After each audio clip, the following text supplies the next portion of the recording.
Place your hand deep as keeping your right hand is chanting. Fingers, nostril, Udharani of water, join together. Udharam, power in your right hand. But the regulation of the neck and nostril. is the nation in Name Tat Purushavakraya Namah Om Hom Netre. It means whatever you want to make. Mantra, mantra. Shakti Sameta Shri Shwet Bharat Me Parshve Moolanaksharikai Shri Meena Manavitavaktre Nyajadhiraj Praga Mahane Sahasradam Shri Kailasoho Bhakti Siddhya Dharman Samatadurido Bhutam Chakarish Udharani. Now please take Agama and please your heart center. Please feet. Please feet.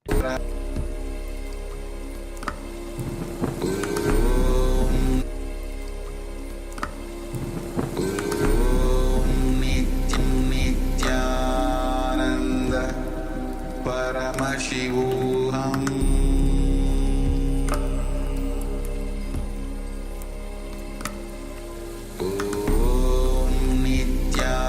Nithyananda Paramashivoham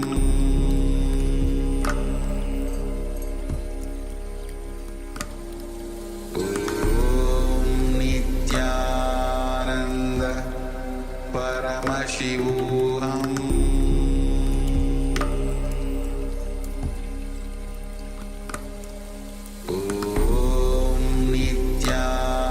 Nithyananda Paramashivoham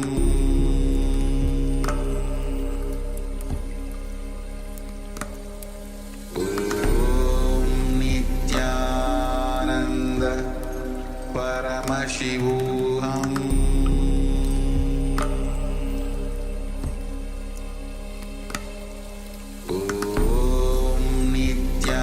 Nithyananda Paramashivoham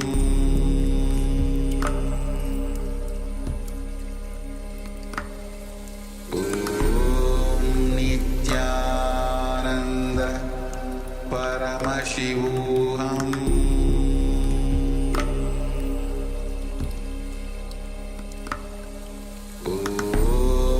Nithyananda Paramashivoham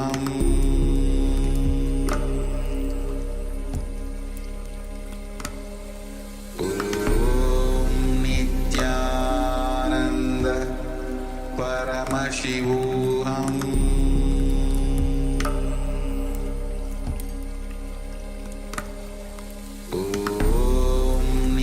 Nithyananda Paramashivoham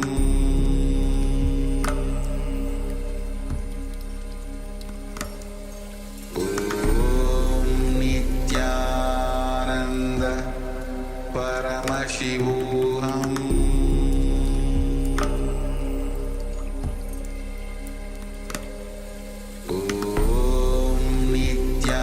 Nithyananda Paramashivoham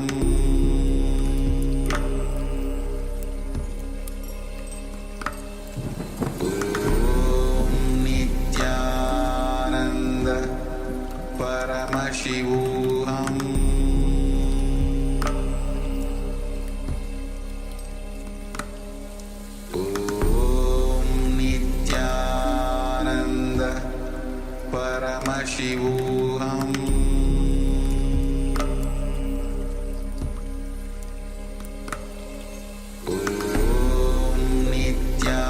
Nithyananda Paramashivoham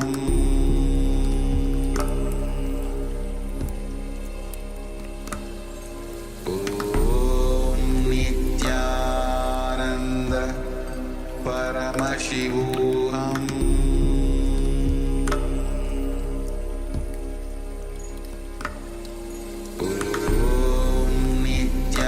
Nithyananda Paramashivoham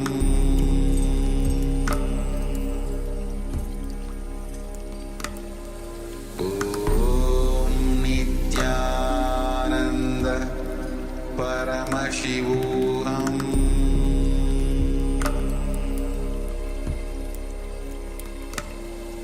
Om Nithyananda Paramashivoham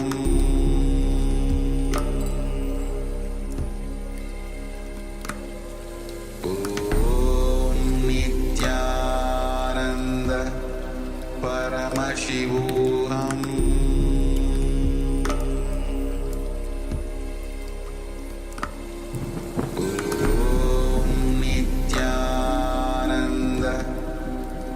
Paramashivoham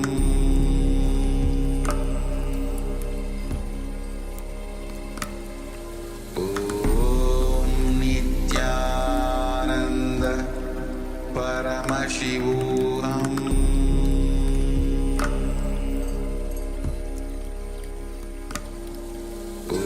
Om Nithyananda Paramashivoham Paramashivoham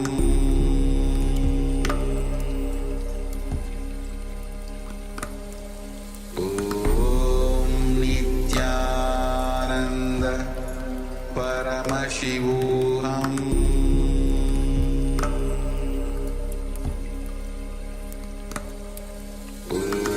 Om Nithyananda Paramashivoham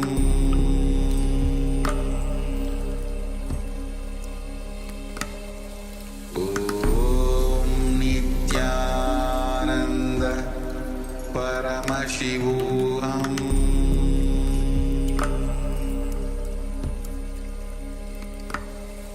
Om Nithyananda Paramashivoham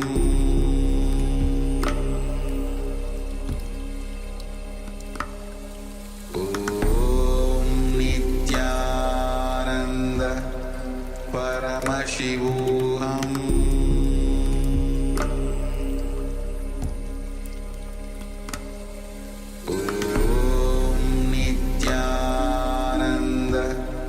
Paramashivoham Om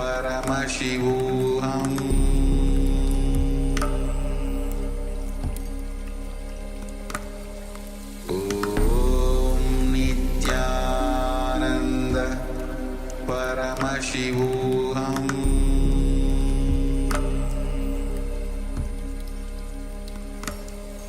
Om Nithyananda Paramashivoham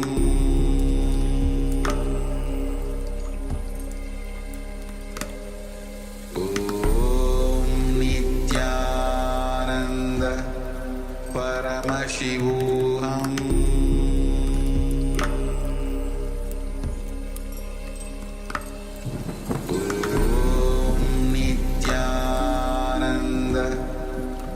Paramashivoham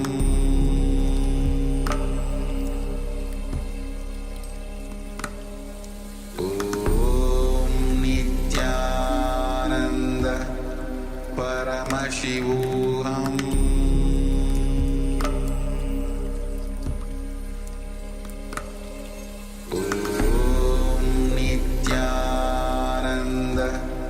Paramashivoham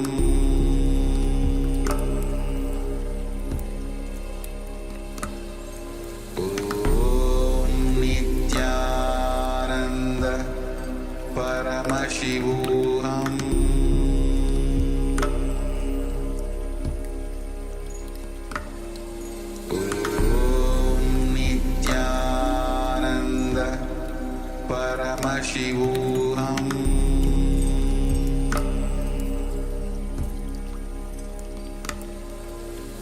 Om Nithyananda Paramashivoham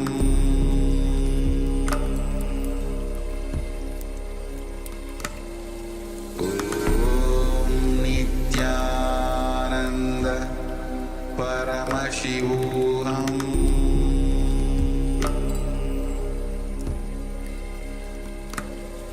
Om Nithyananda Paramashivoham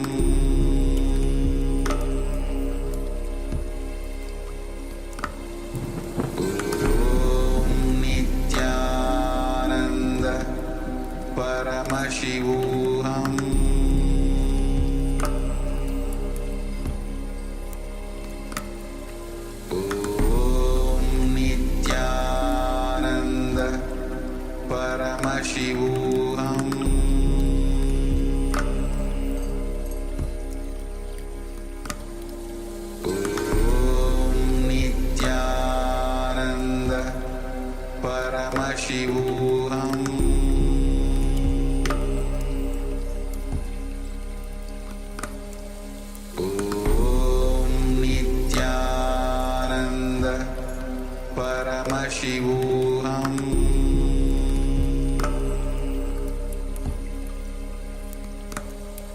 Om Nithyananda Paramashivoham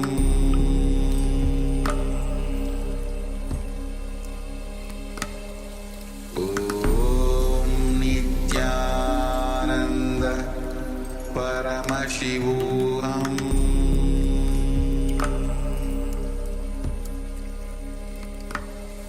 Om Nithyananda Paramashivoham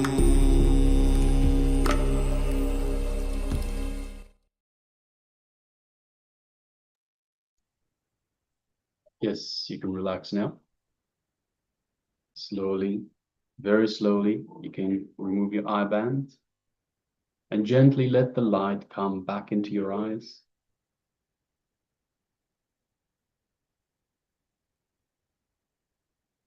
Yes, you can open your eyes.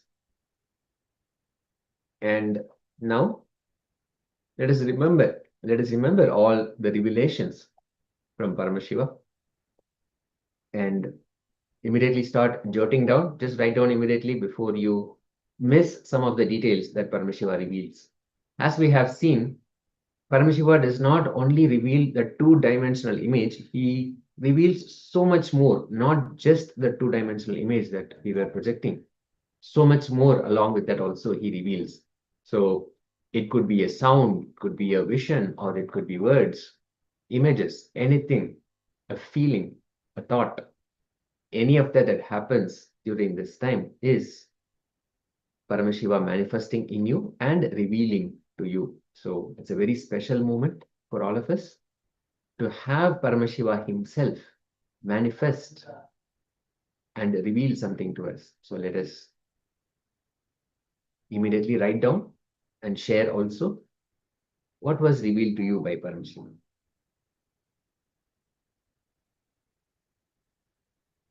As we have seen, only thing that works is will persistence. Just again and again and again sitting in that space of oneness, space of manifestation.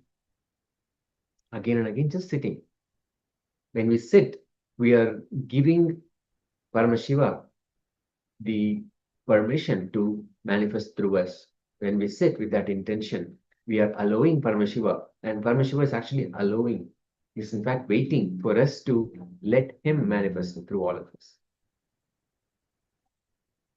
So, and not only during these moments where we are sitting in these sessions, but every moment of your life, you want something, you want somebody to call you, or you want something to happen at work. You want to have, even let's say you're in traffic and you want the lights to change. Simply enter into that space of oneness. Remember Swamiji and then make a declaration, and you will see how Paramashiva manifests.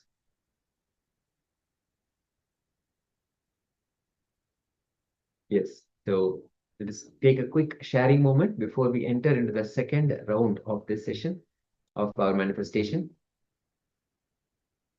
Yes, and just a quick reminder or quick information. Today is going to be about your path to euphoria. So the theme of today is your path to euphoria. And Swamiji will be gracing us in the Bhava Samadhi Darshan on Lingod Bhava. So yes, all about euphoria, conscious awakening, and we have the power of third eye solutions today. So beyond this first initial power of third eye vision, we have third eye solution. So we do have a sharing from Vishwanathan that says coffee table with cap. Swamiji picture, right hand bringing below elbow, bringing light, white, yellow, gold, people, and green plants. Yes, thank you very much for sharing it. So just waiting on some more participants to share their revelations. Yes, Ma Nitya Nirahankara says red, pink, gold Swamiji, flower garlands, golden bowl, a tall dark green object, deep forest, golden sunshine, and a dark green tree. Yes, thank you very much for sharing. Yes, now let us bring that image back on screen so you can see what was being projected earlier. Yes. So this is the image that we had. We had the image of a dog, and it looks like he has a tennis ball in his mouth. So happily fetching the tennis ball, or perhaps just carrying it from one place to another. So the dog himself is black and white, just nicely strutting along. We can see he's on some sort of a path. It's a little bit blurry in the background, but you can see he's on some sort of a path. You can see there are trees on either side and some green shrubs as well on either side. You can just make out the blue of the sky through the trees, just little blue, light blue dots.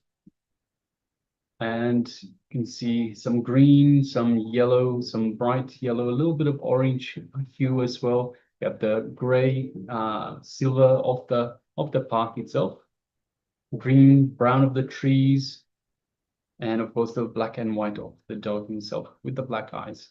So these are some of the details. So let us have a look at the sharings. So we have Vishwanathan Iyer that says coffee table with cap, Swamji pick, right hand green below elbow, light white, yellow gold, people, green plants. So yes, thank you very much for sharing. We do have green plants. You can see there's a lot of green plants.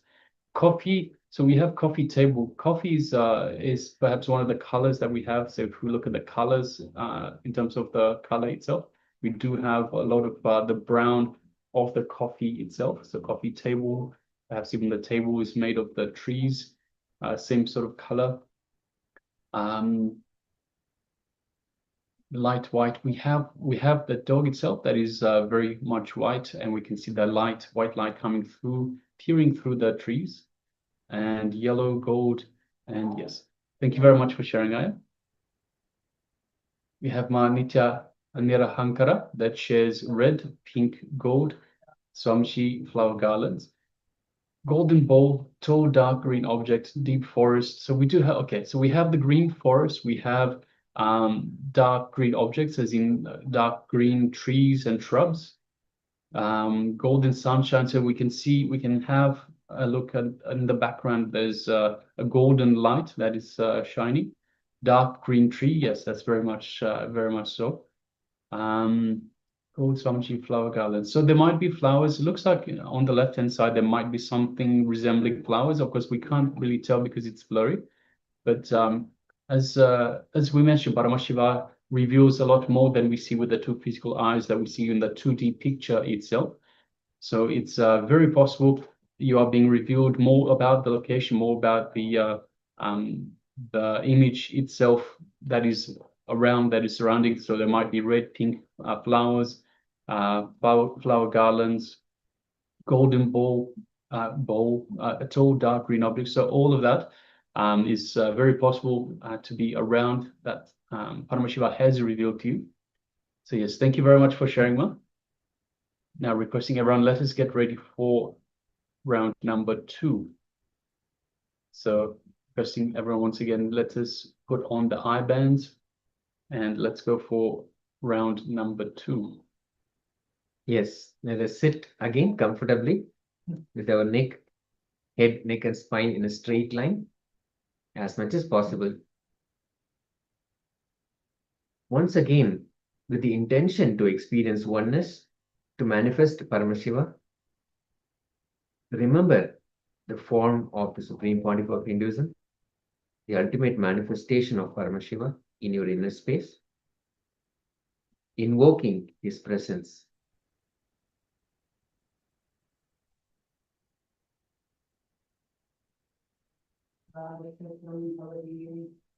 Chant Mahavakya intensely, again and again, bringing yourself to that space of oneness. Om Nithyananda Paramashivoham. Om Nithyananda Paramashivoham. Om Nithyananda Paramashivoham. Paramashivoham. Continue to chant intensely. Let Paramashiva manifest the power of vision beyond the sight. Sit with the intention to see through your third eye what is being projected now. Let's start. Nithyananda Paramashivoham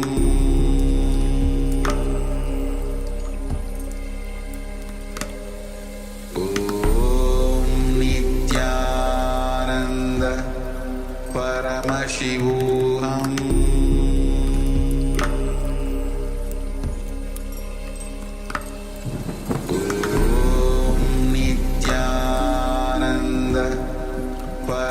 Paramashivoham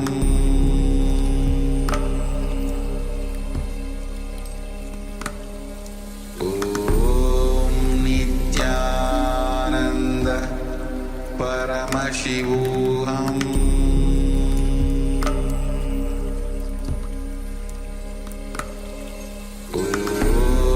Nithyananda Paramashivoham Paramashivoham Om Nithyananda Paramashivoham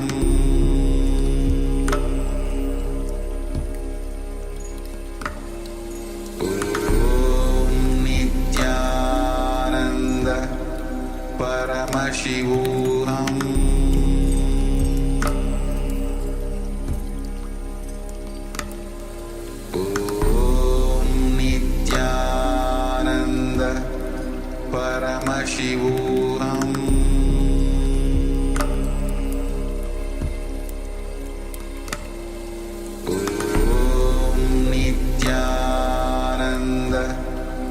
Paramashivoham Om Nithyananda Paramashivoham Om Nithyananda Paramashivoham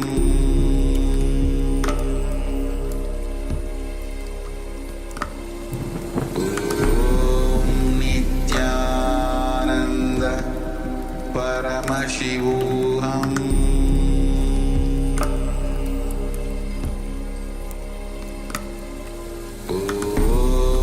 Nithyananda Paramashivoham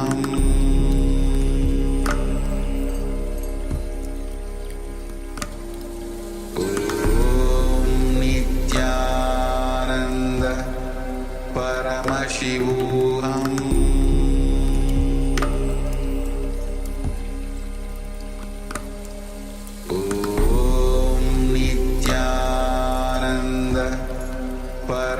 Paramashivoham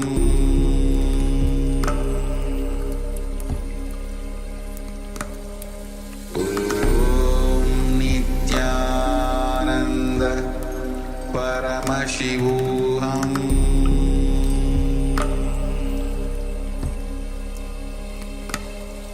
Om Nithyananda Paramashivoham Paramashivoham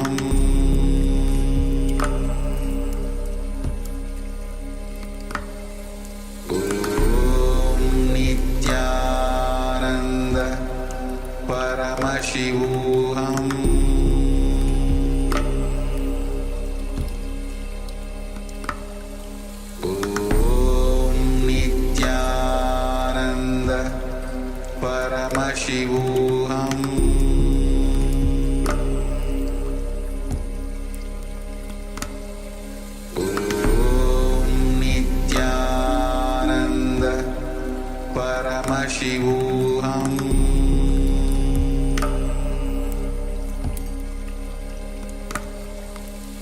Om Nithyananda Paramashivoham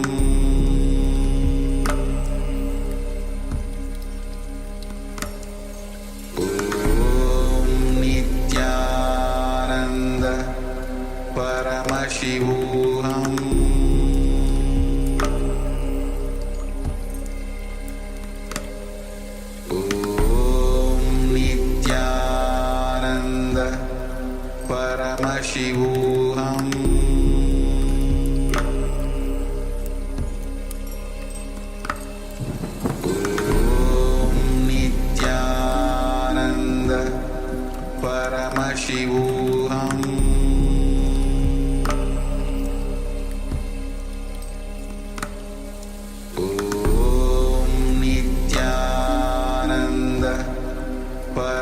Paramashivoham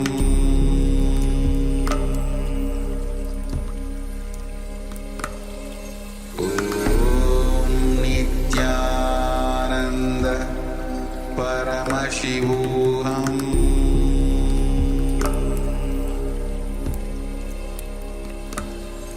Om Nithyananda Paramashivoham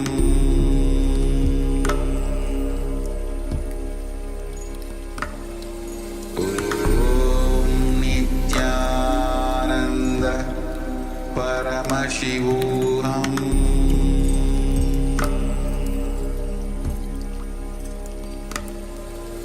Om Nithyananda Paramashivoham Om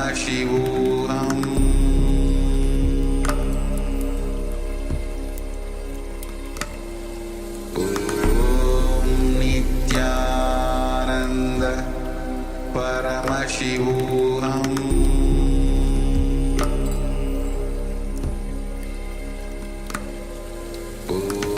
Om Nithyananda Paramashivoham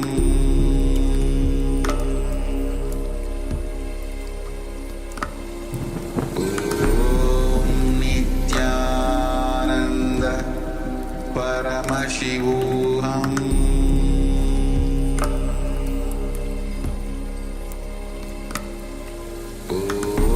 Om Nithyananda Paramashivoham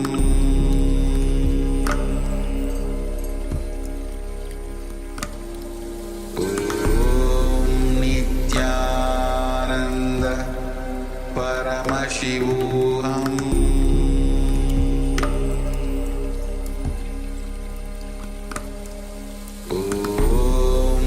Nithyananda Paramashivoham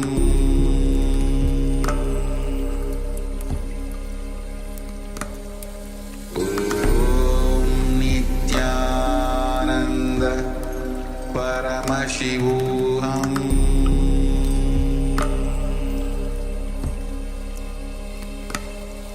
Om Nithyananda Paramashivoham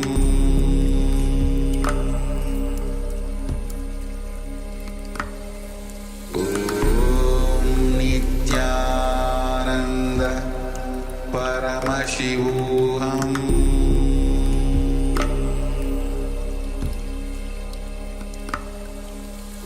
Om Nithyananda.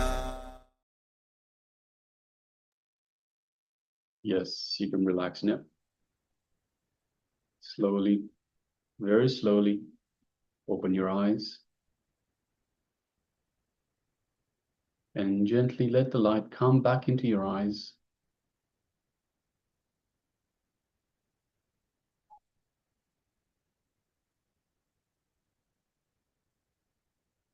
Yes, and we are just joined by Ma Nithyananda. Nithyananda, welcome. Good to have you with us.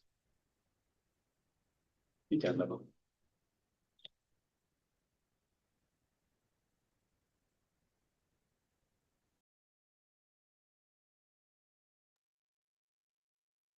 Okay, let's have a quick moment where we share what Paramashiva revealed to us. As we see, it's getting more and more sharp, accurate, and more in line with what we are actually able to see. The revelation and what we are able to see with our two eyes are matching better and better. And that only happens with will persistence, just sitting again and again, relentlessly, without fail, just simply sitting. So let us quickly share. We have a whole day of sessions, power packed with cosmic truths, techniques, initiations. So it's going to be an exciting day of Paramashivoham. And we'll be sharing more. Actually, we'll be manifesting more of the powers of the third eye today. Every session, every moment, we'll sit in that space of oneness and allow Paramashiva to manifest through us. It'll give such tremendous power and being for ourselves. So we can really truly achieve what we want. And we have a comment in on YouTube. Mano Hari Radha has put a comment here in I think it's Malayalam. So thank you, Ma. Thank you so much for joining and sharing with us. If you're able to continue and sit in the space of manifestation, you can manifest the power of third eye as well. You can participate in the manifestation sessions. Yes, also requesting everyone to please switch on your cameras. If you are in the Zoom room with us on Two-Web, please take a moment and turn your cameras on and be available in the camera frame. So we have Ma Chao Yu Huang, Ma Mahasatya, Vishwanathanaya, and Ma Agora Swarupini. I'm requesting everyone please switch on your cameras and be available for yourselves for the program. So yes, thank you very much for everyone for switching on cameras. We have a sharing from Ma Nithyananda. That's Ma Yang Yang Hong. That shares night view, blue starry sky, white fireworks, golden lights, fountain, water column, many people, and a long black object. Yes, thank you very much for sharing that. And we also have Vishwanathanaya that shares green tree, mountain, sunlight, cow, horse, sky, like a lot of smoke. Yes, thank you very much for sharing. Yes, we'll now bring that image back on screen so you can see what was being projected.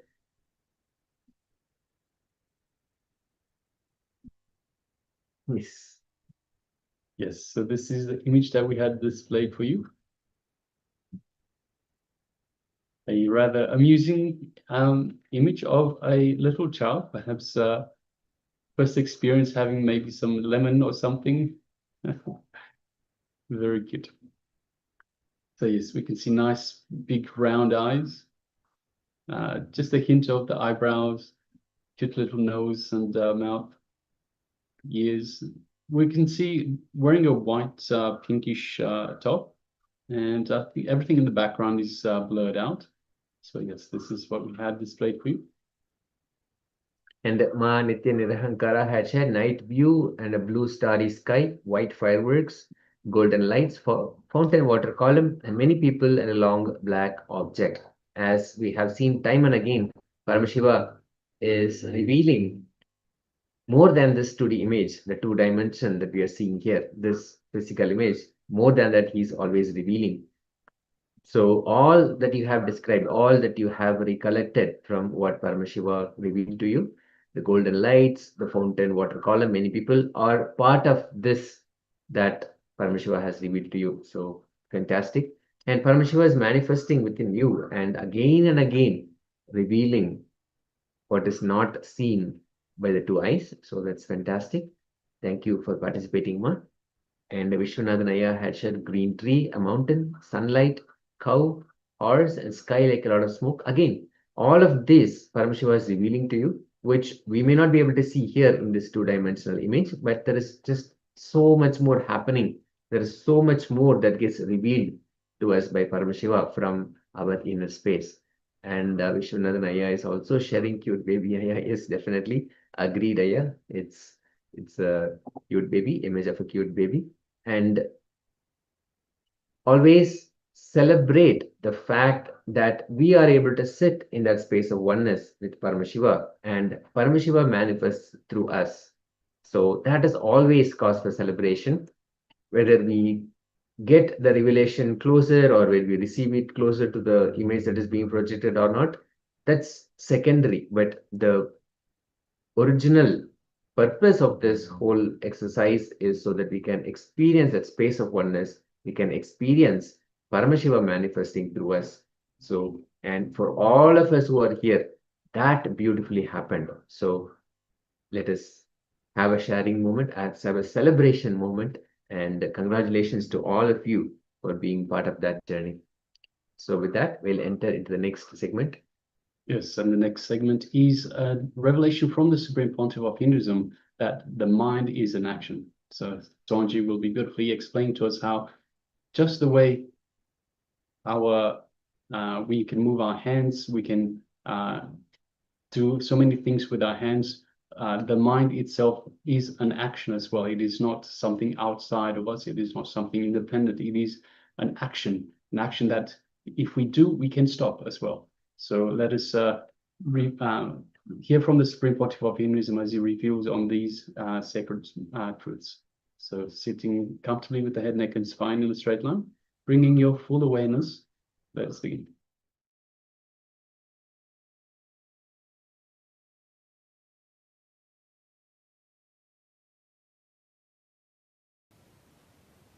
The first sutra, let us enter into the first sutra. Yogaha chitta vritti nirodhaha. The translation is withdrawal from mental thought patterns is yoga.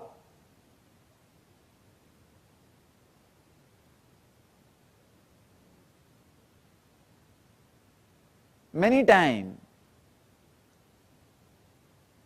when these truths are expressed, people who come with a deep devotion and respect, suddenly that click happens. I have seen many times, the same truth, same word I will be expressing to different people, but when they come with a deep devotion, suddenly the click happens.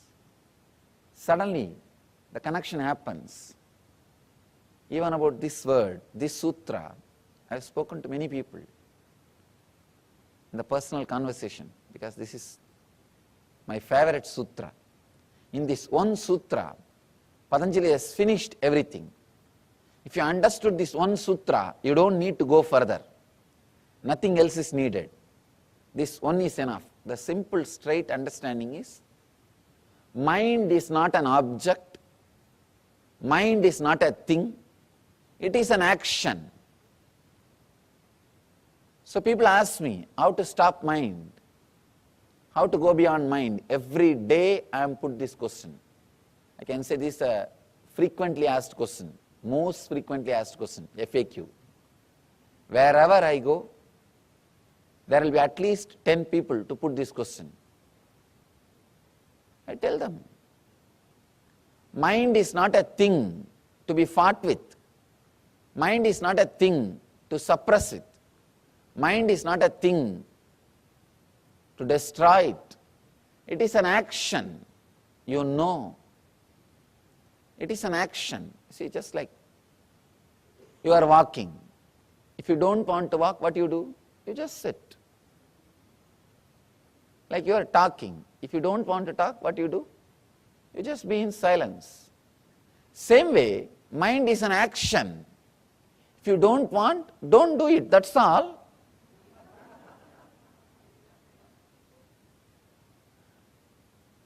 But our mind says, no, no, no, I have tried many things, I have tried many times, my experience is equal to your age.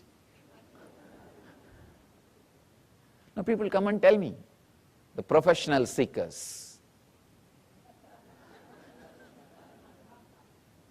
Now they come and tell me, no, no, no, I have seen, I have tried, you don't know. No, I sympathize with your trying. I sympathize with your practice. I am not disrespecting you. I am not condescending. But please understand, it is a simple action, a subtle action, you are doing it. Is there anybody else doing it inside? No. If somebody else is doing inside, not only me, even God can't help you. It is you who is doing. Please understand, it is you who is doing.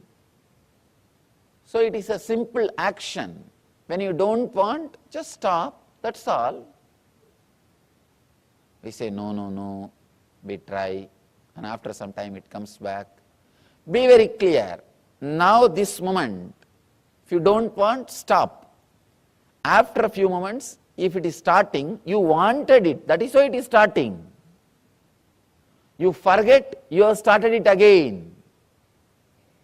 So when you want, switch it off, When you want, start, please understand, if you understand you are starting it when you wanted it again, at least you will have respect on your decision, your will. Have simple clarity. Look inside.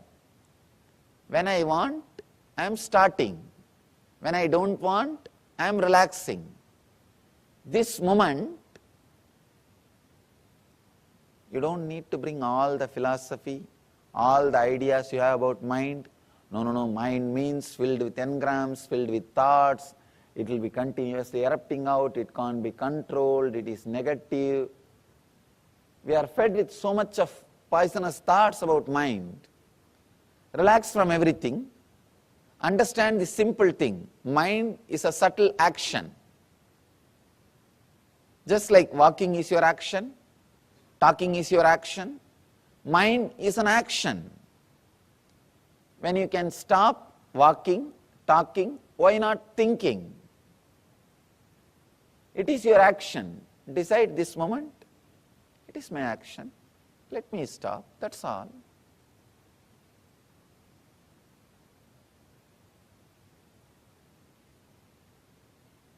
Now mind says, no. It is not that simple. I have tried many years. See, even now I am stopping, it is not stopping.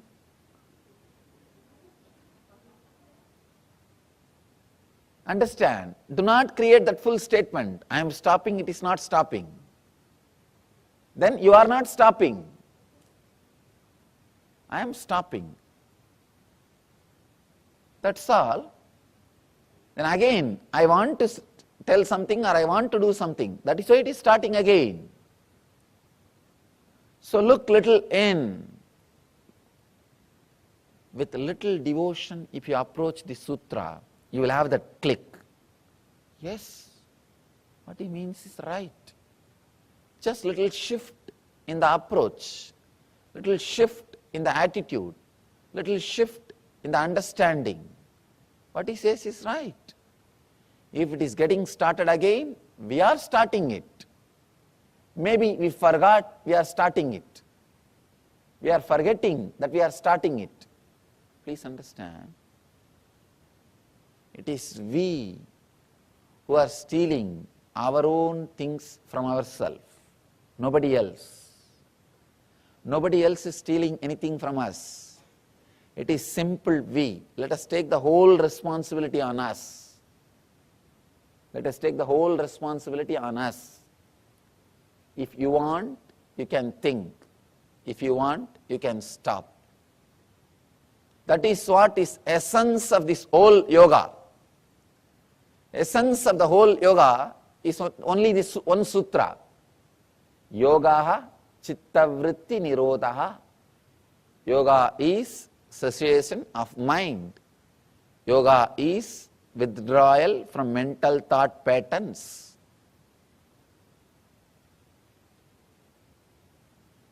Mind is not a thing. It is an action. If you are sitting, did you ever ask, what happened to my walking? I was walking 10 minutes before. You don't ask, because you know by sitting, you stopped walking. If you are silent, you don't think, where did my talking go? I was talking 5 minutes before. You know, you were talking earlier, now you are silent. That's all. Same way, you can use your mind when needed. You can switch it off when not needed. And you can start again when needed. I want you to know an important truth. My master told me beautifully, usually we always understand mind is bigger than brain. That's what we think. My master told me very beautifully and he gave me a very deep insight. He said, He told me beautifully,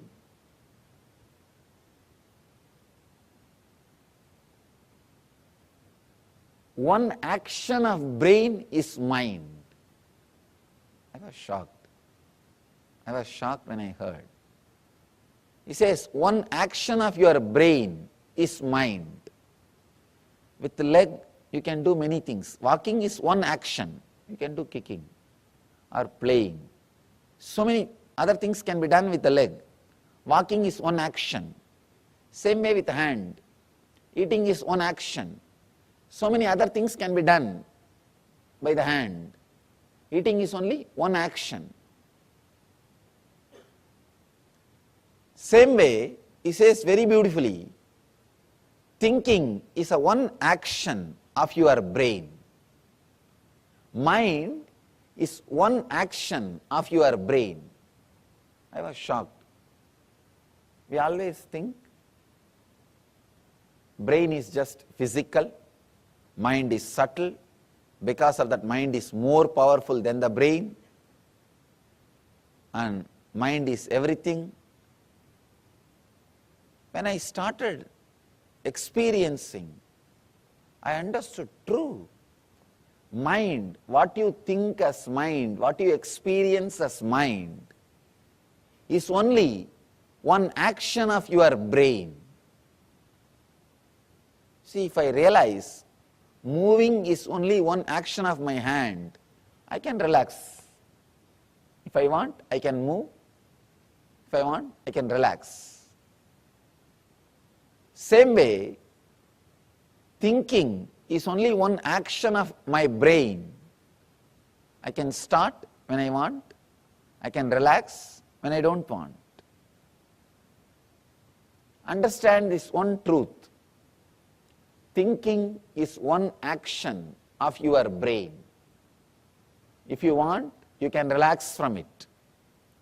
You can rest from it.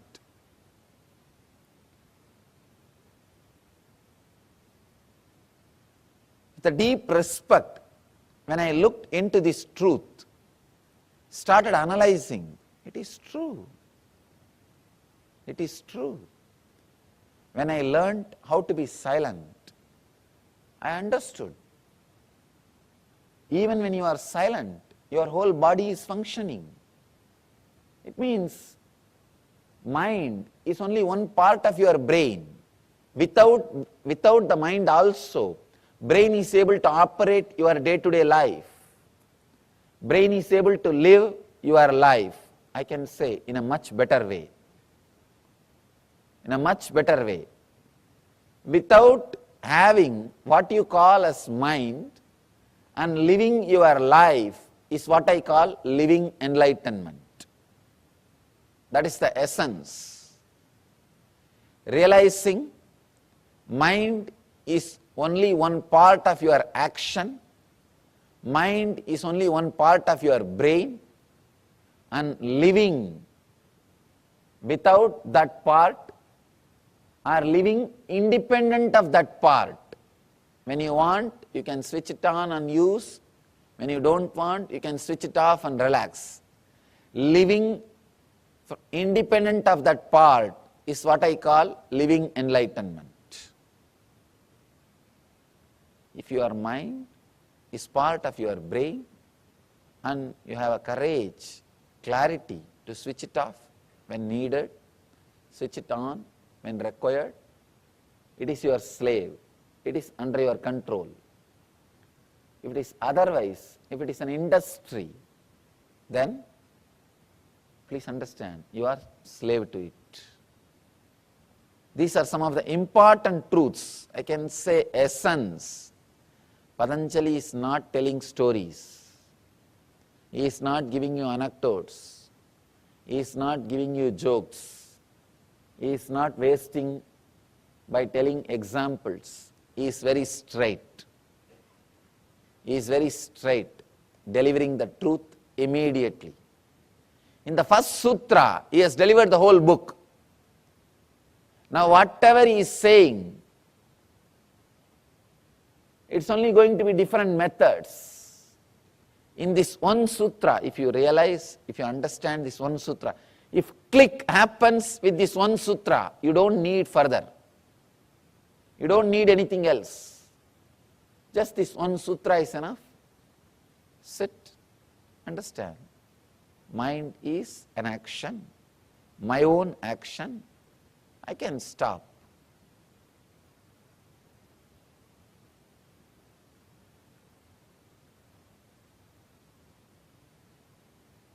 All right, let me start. I think I am done with the whole day. Let me relax. If you can have this awareness, if you can just have this one awareness, nothing else, whenever action is performed, you wanted it. Whenever you want, silence can be created. This one understanding, if it clicks, please understand, if it clicks, you don't need anything further. You are qualified for yoga. These two sutras, first sutra, Ata Yoganusasanam. Now let us enter into the experience of yoga. And second sutra, yoga is cessation of the mind. These two sutras need to be understood. If this second sutra gives you the click, you are qualified for yoga. If you are qualified for yoga, the second sutra will give you the click. If you have objections, no, I don't think it is so easy. I have tried this, I have tried that, I have tried many methods. I know it is not that easy. My mind is filled with negativity. May not be your mind, Swamiji. You are born and brought up in a very spiritual situation. You don't know about my mind. How much of conditioning and problems I had. I had a very abusive childhood. Still I don't understand that word. Sorry to say that. Wherever I go, people say I had abusive childhood. What do you mean by that word?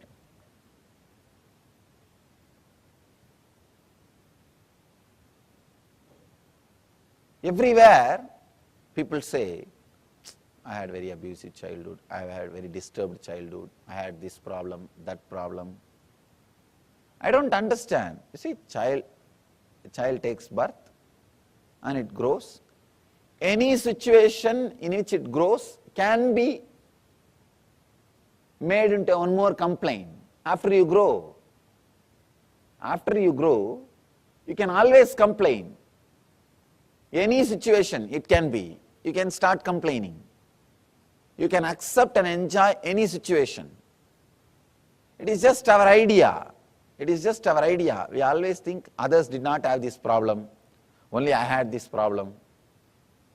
So we create an idea, I had abusive childhood, I had this, I had that. I did not have this when I was young, I did not have that when I was young. Constantly judging, there is no scale. There is no scale. The moment you start putting scale, start putting ideas, start saying, no, this is there, that is there, this was there, that was there. Stopping the mind is not that easy. Then now you need to read further. Now you need to read further. Very rare, devoted beings straight away get the click the moment truth is uttered in its pure form. See, in the world, 33% of the people will have straight away the click when the truth is uttered. Other 33 needs a technique or little convincing. Other 33 will never get it.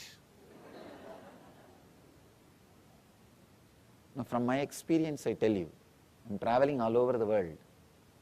First 33, they need to be told, that's all. They are ready. The deep devotion, with the deep restful awareness, they are ready. They just get it. and something clicks inside them. Yes, what he says is right. So for that 33%, your Yoga Sutra session is over. Relax. Your session is over. Now live, that's all. Remember this one click. Mind is not a thing. It is an action, subtle action. It is your very own subtle action.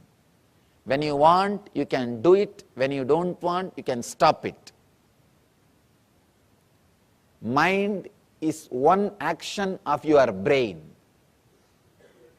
So when you want, you can do it using the brain. When you don't want, you can relax it. That's all. You don't need anything more. If you are second 33, need little convincing, need little logical support, need some techniques, then let's enter into the next sutra. If you are third, I don't know what to do. I don't know what to do. It's an amazing book, very beautifully. Patanjali takes you to the deeper and deeper layers. He's a great master. I can say ultimate master.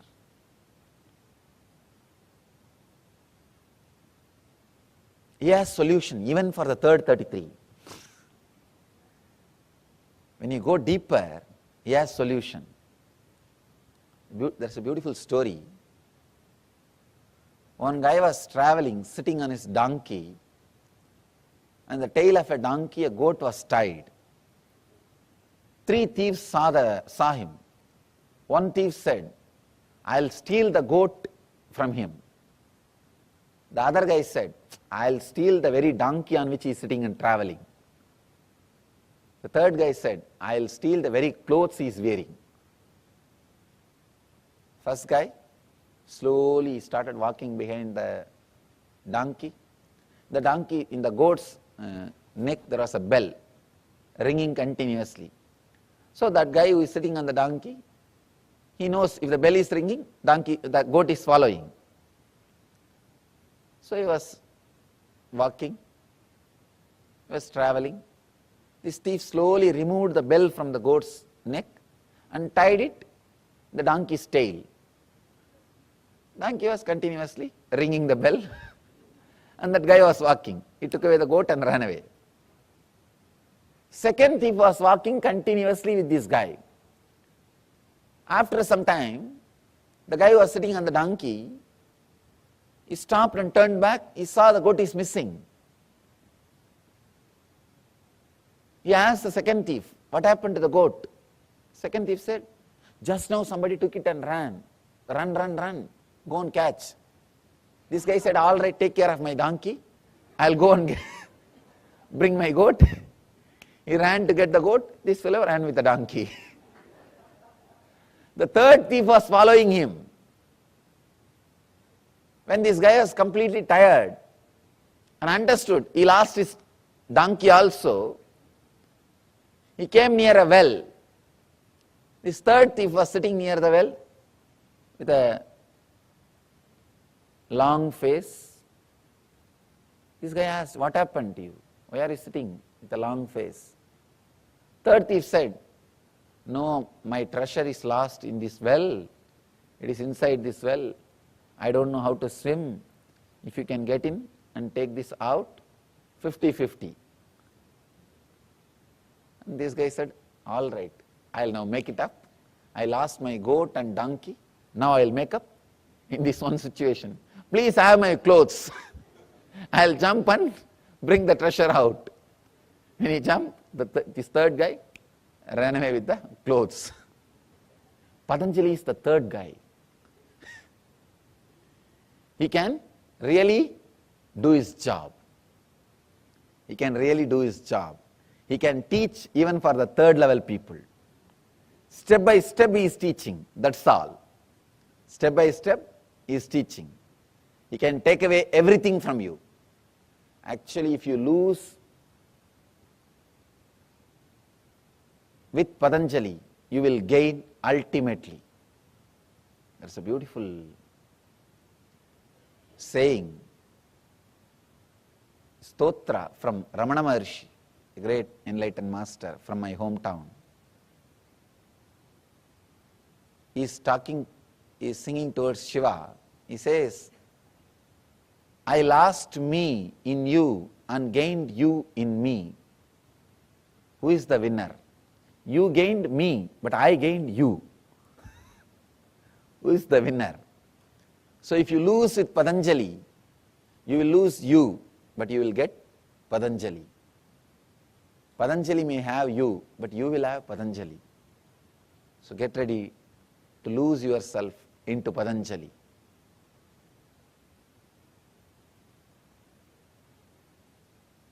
The ultimate master is not just a scholar. He's a great master. Straight away gives you the techniques. I can say this book is Science of Miracles, manual for miracles. There are some books which creates philosophers. There are some books which creates kings. There are some books which creates business people. This is the book which can create masters who will create religions. This is a book which can create masters who will create religions.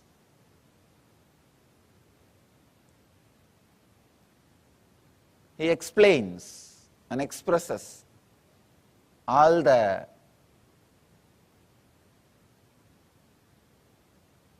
inner science or secrets of the miracles and spiritual experiences.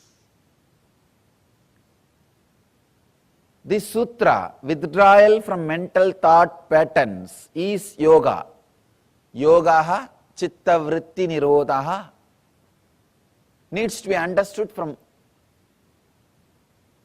another dimension. Let me try to explain this, the another dimension. Actually, when the chitta vrittis, when the mental patterns are stopped, suddenly you enter into a different zone. It's like if all the threads which are tying the balloon, if it is cut, suddenly balloon flies to a different space. Same way, for all the thoughts which are pulling you down, if it is cut, your consciousness soars to a different height. It reaches a different zone. It stays in a different zone.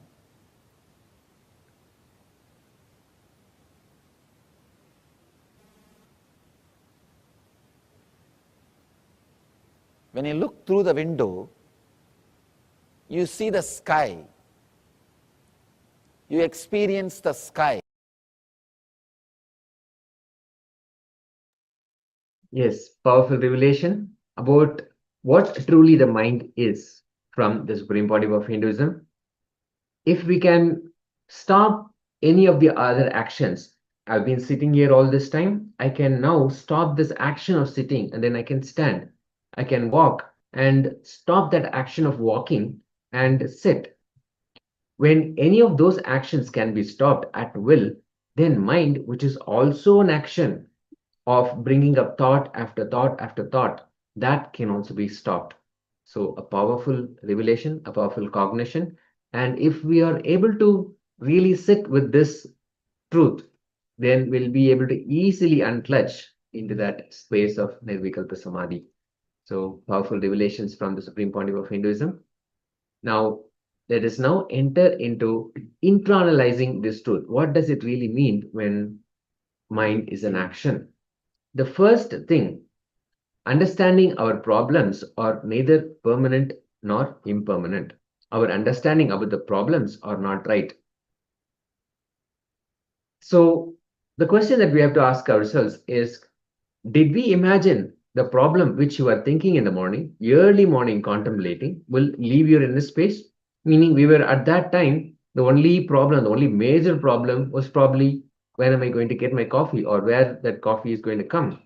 But at that time, did we imagine that problem will go away? It feels like it completely occupies and it's just there.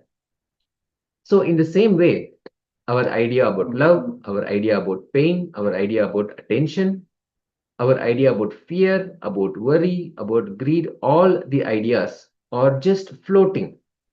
They are not constant, they are not static, they are not stationed. They are not clearly hooked, rooted, or grounded. They're all just floating. Our idea of love changes, our idea of pain changes, our idea about attention, fear, all of this, they do change. So this gives us the right understanding that mind is an action. It constantly keeps moving. It is floating. Yes, understand the key. The first key that we need to understand, the first truth we need to understand, our problems are not as big as we think. They're not as we think. They're neither permanent nor impermanent. So our idea about the problem is simply not right. So with this in mind, let us sit comfortably. Let us start writing down. So gather a pen and paper and start writing down 5 incidents from your own life where you focused on a very simple problem and you forgot the important problems. So where you started focusing on the simple problems and the big problems just seemed to be a distant second. You put them away. You forgot about these more important problems. In the second step, we'll look back at each one of these incidents and analyze just how we got caught into the small things and forgetting the big things that are happening in life.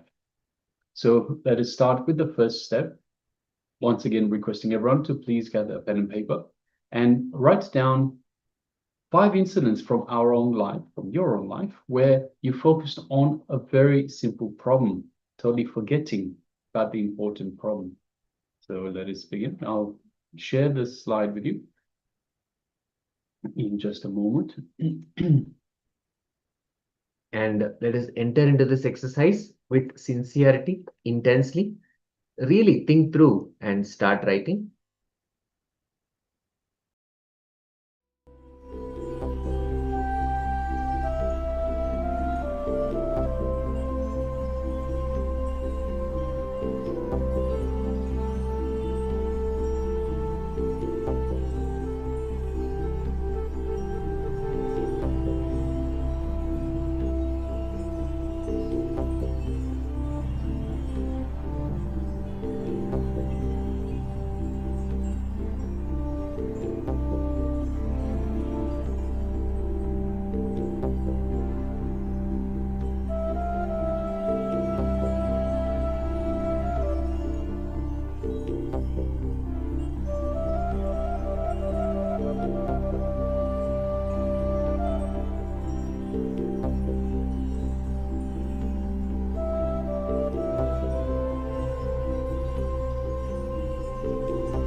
Yes, let us now move on to the step number 2.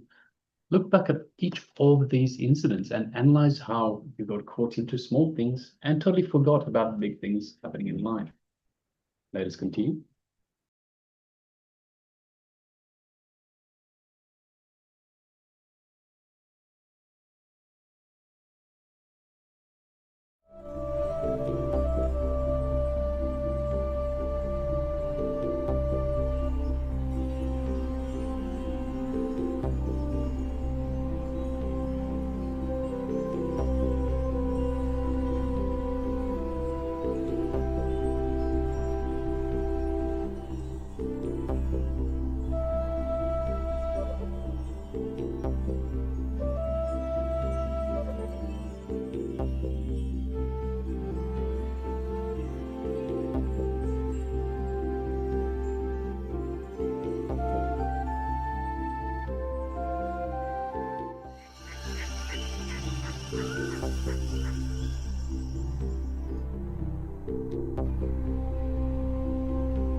Yes, you can relax now. So now we are going to move into the next segment, which is the power manifestation. So once again, keep in mind, the mind is an action. So keep in mind, the mind is an action. If you want to stop it, you can simply stop it. And the idea is that even when you think you have such big issues, such big things to worry about, such big worries, understand that you can simply just change what is in your mind. You can change the mind to another thought.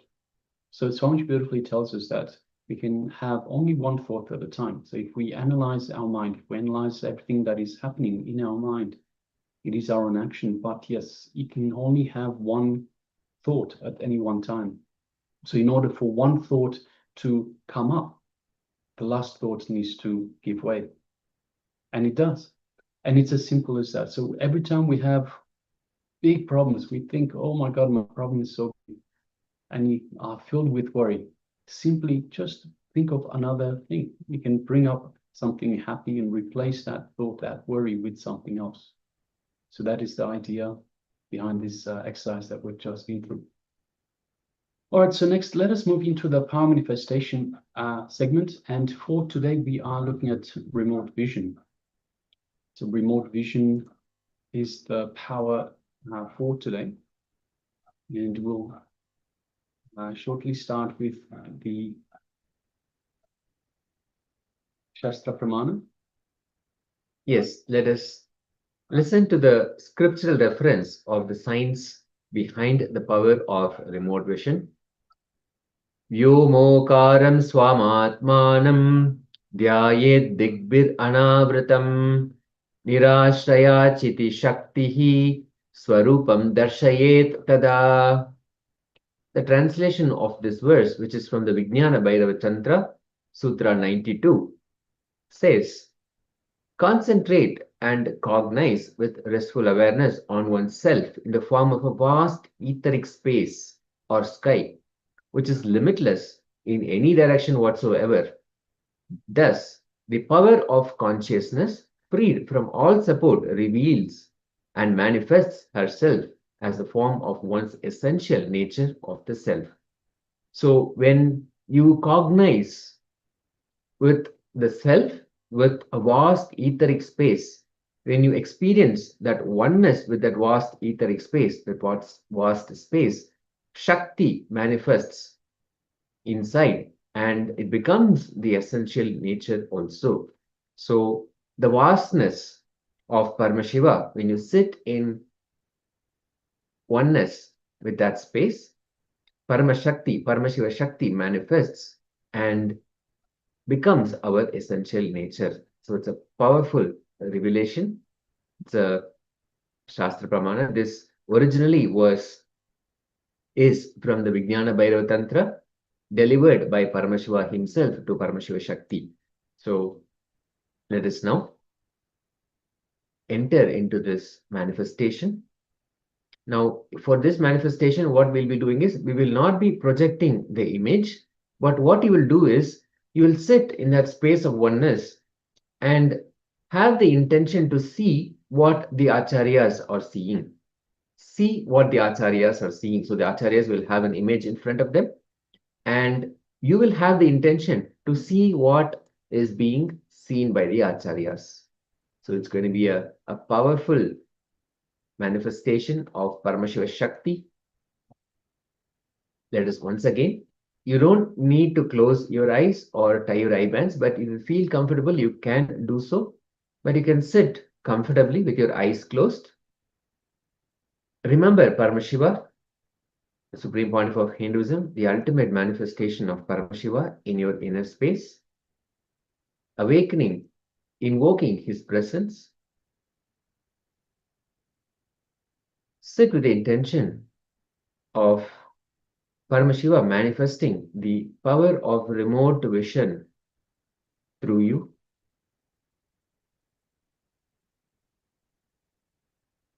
Chant the Mahavakya intensely, again and again, bringing yourself back into that space of oneness with Paramashiva, remembering, I am Nithyananda.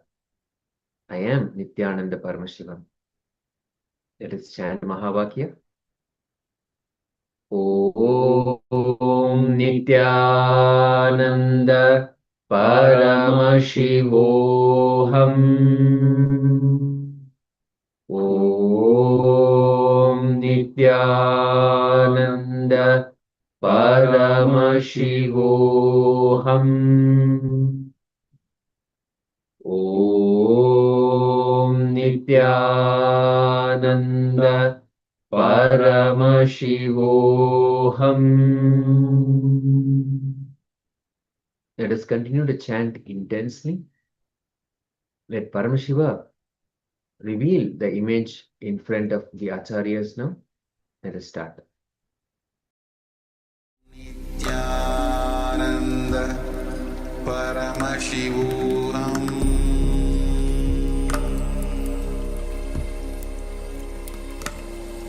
Om Nithyananda Paramashivoham.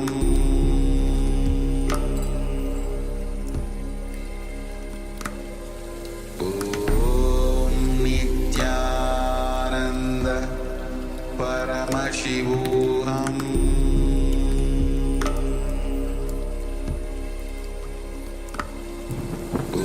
Om Nithyananda Paramashivoham.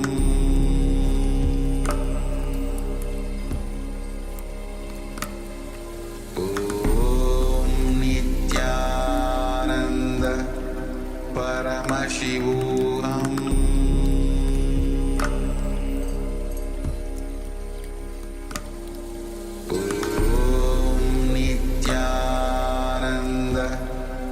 Paramashivoham.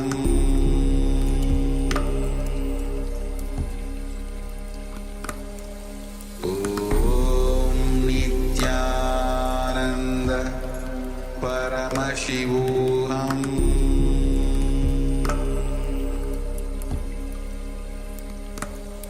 Om Nithyananda Paramashivoham.